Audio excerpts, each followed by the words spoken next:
com suas forças de linha de frente, falhando em fazer qualquer progresso significativo na Ucrânia. Os militares russos decidiram apostar tudo em uma nova arma secreta, uma arma com potencial para mudar a forma como a guerra era travada e anular uma das maiores vantagens de Kiev. Desenvolvedores e engenheiros russos passaram meses ajustando esse sistema antes de lançá-lo para seu primeiro teste em condições reais de combate. Eles acreditavam que esse era o momento em que o ímpeto finalmente mudaria a seu favor. Eles estavam errados. A arma secreta da Rússia falhou em poucos minutos, fazendo com que os comandantes do Kremlin tivessem que voltar à estaca zero mais uma vez. A arma em questão é conhecida como Arena M. Não é um míssil ou drone, mas sim um sistema de proteção ativa, ou APS. Como o nome sugere, um APS é um sistema projetado para impedir ativamente que armas como foguetes e mísseis danifiquem veículos militares, como tanques e veículos blindados de infantaria. Exemplos famosos incluem o sistema Trophy de Israel e o Quick Kill APS dos Estados Unidos. A Rússia desenvolveu e utilizou vários sistemas de proteção ativa próprios ao longo dos anos, incluindo o Arena, que foi originalmente projetado no início dos anos 1990 para combater ameaças como granadas propelidas por foguete e mísseis antitanque. Em 2026, no entanto, a maior ameaça aos blindados russos não são os foguetes, mas sim os drones. A Ucrânia desenvolveu uma das maiores e mais fortes frotas de veículos aéreos não tripulados VANTs do mundo, contando com uma variedade impressionante de drones para realizar ataques de precisão contra seu inimigo. E usou esses drones com grande eficácia, destruindo milhares e milhares de ativos russos de alto valor, de tanques e veículos blindados de combate a veículos blindados de transporte de pessoal, veículos de engenharia, postos de comando, artilharia, radares, lançadores de foguetes e muito mais. À medida que a guerra avançava, os VANTs da Ucrânia se tornaram tão decisivos nas linhas de frente que os comandantes russos mudaram completamente suas táticas. Inicialmente, eles confiavam fortemente em sua vantagem em blindados, enviando grandes colunas de veículos blindados e grupos de assalto mecanizados para cidades, vilarejos e assentamentos, contando com a pura massa de metal e poder de fogo para romper as linhas defensivas ucranianas. Mas, à medida que os operadores de drones ucranianos começaram a eliminar tanque após tanque e veículo após veículo, o Kremlin percebeu que simplesmente não podia continuar sacrificando seus blindados por tão pouco. Assim, a Rússia passou a usar tanques e veículos blindados com menos frequência, confiando mais em pequenos grupos de assalto de soldados que eram obrigados a avançar em território inimigo a pé ou em veículos civis simples, como motos de trilha e SUVs. Isso tornou a vida significativamente mais fácil para a Ucrânia, com várias unidades e batalhões podendo se entrincheirar e defender suas posições de forma mais eficiente, sem precisar se preocupar com dezenas de tanques sendo enviados em sua direção. Enquanto isso, os engenheiros militares do Kremlin começaram a trabalhar em maneiras de tornar seus veículos blindados mais resistentes aos ataques de drones ucranianos. É aí que entra o Arena M, uma versão nova e aprimorada do Arena APS. Autoridades russas afirmam que o Arena M pode interceptar munições vindas de qualquer ângulo de forma eficaz. Ele faz isso utilizando um radar Doppler multifuncional, que escaneia a área ao redor em busca de qualquer objeto em rápida aproximação, como mísseis antitanque ou RPGs. Quando uma ameaça é detectada, o computador de bordo do Arena M automaticamente mede sua velocidade, direção e trajetória de voo projetada. Então, antes que o projétil atinja o alvo, o Arena M dispara seu próprio explosivo protetor em direção a ele, lançando uma chuva de fragmentos de metal na trajetória do projétil, para fazê-lo detonar no ar ou se despedaçar antes de alcançar o veículo. Originalmente, como esse sistema foi projetado para identificar alvos em movimento rápido e agir contra eles, não era considerado eficaz contra drones, que se movem muito mais devagar do que mísseis e foguetes. Mas, com os drones se tornando uma ameaça tão grande, a Rússia decidiu aprimorar o Arena M para lidar com eles. E em julho de 2026, após meses de trabalho, fontes russas começaram a compartilhar a notícia de que os tanques de batalha principais T-72, B-72, B-3A, equipados com a versão mais recente do Arena MAPS, estavam se preparando para apoiar os assaltos na linha de frente contra posições ucranianas. Os relatos também afirmavam que o Arena M agora era capaz de interceptar não apenas mísseis e projéteis antitanque, mas também drones FPV. Isso tinha o potencial de mudar tudo.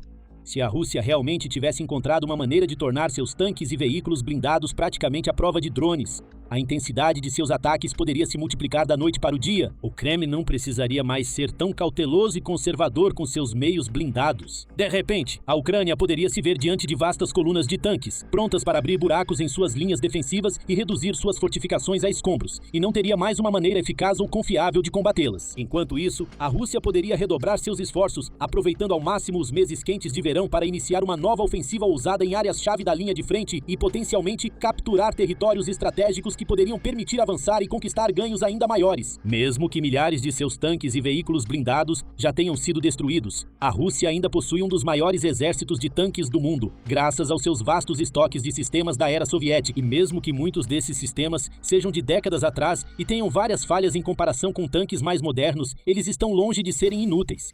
Eles ainda possuem canhões extremamente poderosos, capazes de obliterar veículos, estruturas e soldados em seu caminho. Em outras palavras, apesar de os drones terem se tornado uma força tão dominante na guerra, tanques veículos blindados ainda têm o potencial de fazer uma diferença enorme. A Rússia só precisava encontrar uma maneira de aumentar a sobrevivência deles e permitir que permanecessem no campo de batalha tempo suficiente para fazer a diferença. Até aquele momento, todos os esforços tinham falhado. Equipar tanques com armaduras improvisadas contra drones, como as chamadas gaiolas antidrone, por exemplo, não tinha funcionado nem um pouco. As tropas russas tentaram soldar espetos, grades, malhas e redes de arame em cima de seus tanques, tornando mais difícil para os drones ucranianos atingirem seus pontos fracos. Mas os pilotos ucranianos logo encontraram maneiras de contornar essas defesas, como usar drones bombardeiros para abrir buracos nas gaiolas antidrone por cima, antes de enviar drones de ataque por essas brechas para finalizar o trabalho. As gaiolas antidrone também tornaram a vida muito mais difícil para as tripulações dos tanques russos. O peso extra fazia com que seus veículos fossem mais lentos e difíceis de manobrar, e os vários espetos e outras adições tornavam até perigoso entrar e sair desses tanques. A adição do Arena M, no entanto, parecia ser um passo muito maior na direção certa para a Rússia.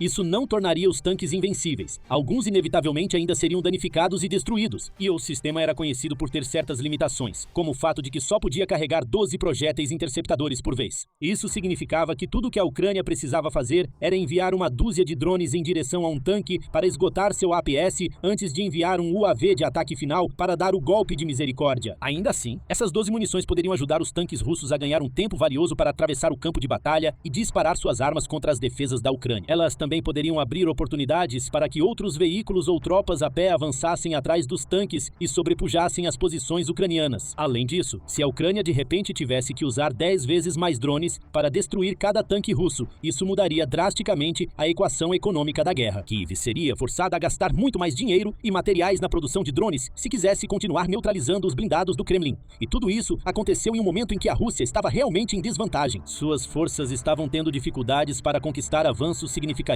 nas linhas de frente e até estavam sendo empurradas para trás em algumas áreas. Suas perdas haviam atingido níveis insustentáveis, com o Kremlin já não conseguindo recrutar tropas suficientes para substituir aqueles que estavam sendo mortos e feridos na Ucrânia. E mesmo na frente interna, a Rússia estava literalmente pegando fogo devido aos repetidos ataques de drones ucranianos a alvos como refinárias de petróleo, linhas de suprimento, postos de comando e instalações logísticas. Com sua economia em frangalhos e as perspectivas de vitória ficando cada vez menores a cada dia, a Rússia precisava de alguma forma de virar o jogo. Ela precisava colocar seus blindados de volta na luta, e o Arena M parecia ser a única maneira de fazer isso acontecer. Tudo que restava era colocá-lo à prova. No final de julho, esse teste chegou. Mas antes de vermos o que aconteceu e como isso terminou para ambos os lados, você está assistindo ao programa The Military Show. E se ainda não se inscreveu, agora é a hora. Em 22 de julho, as forças russas lançaram seu maior ataque mecanizado em meses na região ocupada de Donetsk, na Ucrânia. Detalhes do ataque foram compartilhados online pela Brigada Azov da Ucrânia. Em 22 de julho, os ocupantes, usando forças do 8º e 41º Exércitos, junto com a 90ª Divisão de Tanques, tentaram um ataque no setor defendido pelo 1º Corpo Azov da Guarda Nacional da Ucrânia, envolvendo dezenas de unidades de veículos blindados e leves. Relatórios de notícias adicionais revelam que tanques, veículos blindados de combate, sistemas de foguetes BM-21 Grad, caminhões comerciais e infantaria de apoio estiveram todos envolvidos nesse ataque, juntamente com várias equipes de 2 pessoas em motocicletas, operando independentemente da principal força mecanizada. A Brigada Azov relata que a Rússia também contou com seus drones de ataque Gerber e Lancet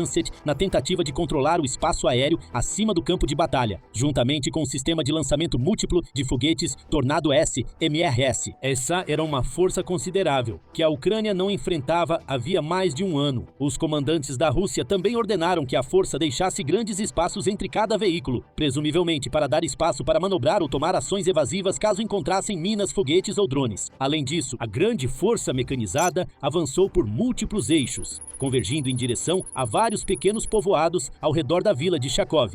Novamente, isso parecia ser uma decisão tática razoavelmente inteligente, em vez de atacar com uma coluna densa. A Rússia dividiu suas forças e deu à Ucrânia mais problemas para enfrentar. Azov relata que o ataque durou aproximadamente 4 horas e não terminou nada bem para os russos. Talvez eles esperassem que a Ucrânia não estivesse esperando que uma força blindada tão grande chegasse à sua porta. Talvez eles acreditassem que, depois de tantos meses lidando com pequenos grupos de assalto, os defensores ucranianos pudessem ter esquecido como lidar com tanques e veículos blindados. Eles também apostavam que o Arena M seria o diferencial, a arma secreta para a qual a Ucrânia não teria resposta. Todas essas esperanças se mostraram infundadas e desmoronaram em questão de minutos. Esta parte específica da linha de frente é especialmente bem defendida e o exército ucraniano não tem o hábito de deixar as coisas ao acaso ou simplesmente torcer pelo melhor. Ele toma inúmeras medidas ativas para defender seu território valioso e se preparar para toda eventualidade, e estava mais do que pronto para repelir o ataque russo. Assim que os drones de reconhecimento da Ucrânia detectaram a força avançando, um plano de resposta rápida foi colocado em ação. Azov relata que suas próprias tropas, junto com unidades destacadas, previram os caminhos que os russos tomariam e os bloquearam.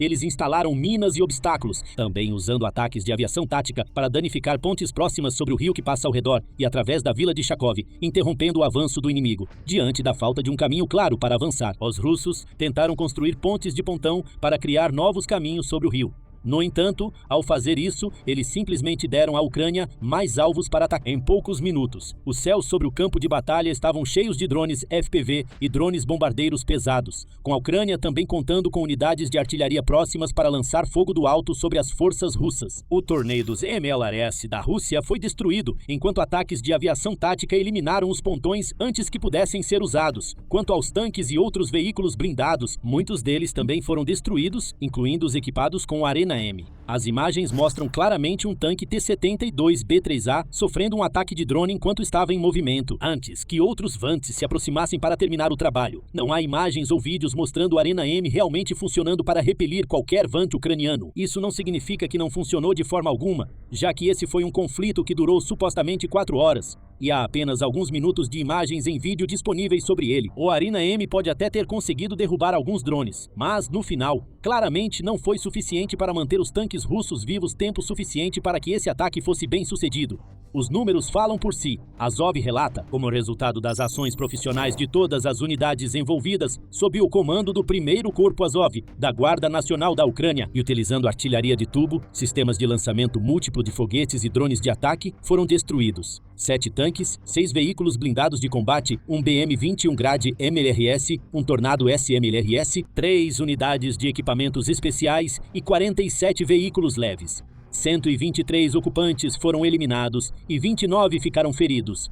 O assalto mecanizado foi repelido. O Ministério da Defesa da Rússia manteve silêncio sobre a operação, muito provavelmente por vergonha e constrangimento diante do tamanho do fracasso. E embora exista a possibilidade de que parte da infantaria ou das equipes de motociclistas tenha conseguido passar pela principal área de combate, esse ataque precisa ser considerado um desastre para as forças do Kremlin. Diversos blogueiros militares russos afirmaram o mesmo, com várias das vozes mais influentes condenando os comandantes do Kremlin por terem dado sinal verde para o que consideram um ataque tão estúpido e desperdiçador. O canal oficial Na Frente, por exemplo, escreveu: na era do domínio total dos drones, lançar colunas mecanizadas em ataques frontais não é uma tática, mas suicídio. Isso não é uma guerra. Isso é um massacre realizado pelos incompetentes do Distrito Militar Central. O novo sistema de proteção ativa do T-72, inútil, não salvou ninguém, não funcionou. É julho de 2026 e nossos generais idiotas ainda estão avançando em colunas. Isso é vergonhoso. Isso é o auge da incompetência. E decisões assim precisam ser responsabilizadas ao máximo. O escritor e ativista político russo Vladimir Kucherenko, mais conhecido pelo seu pseudônimo Maxim Kalashnikov, concordou. Escrevendo no Telegram, Kalashnikov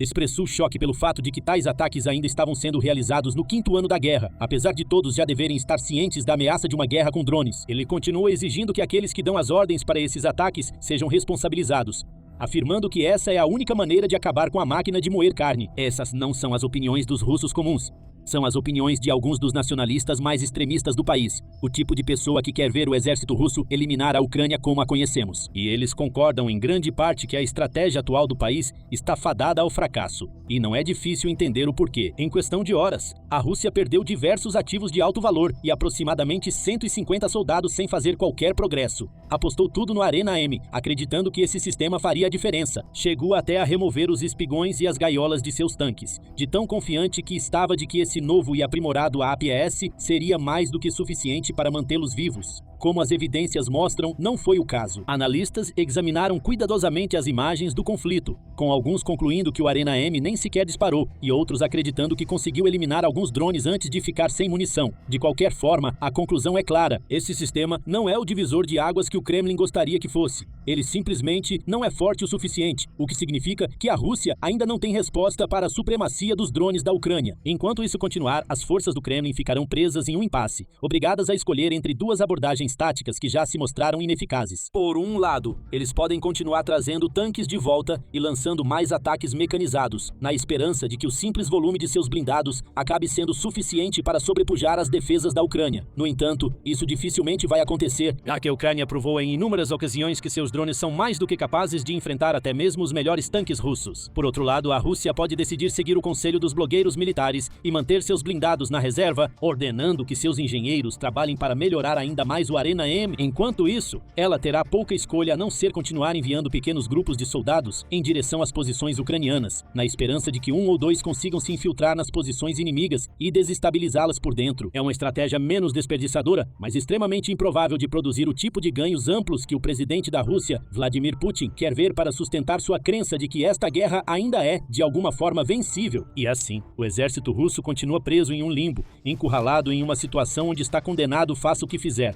em que toda abordagem falha e até mesmo os menores avanços se tornam praticamente impossíveis de alcançar. Enquanto isso, o exército da Ucrânia só fica mais forte. O país nomeou recentemente um novo comandante-em-chefe destemido, o Major-General Mikhailo Drapati, sobre quem você pode saber mais neste vídeo.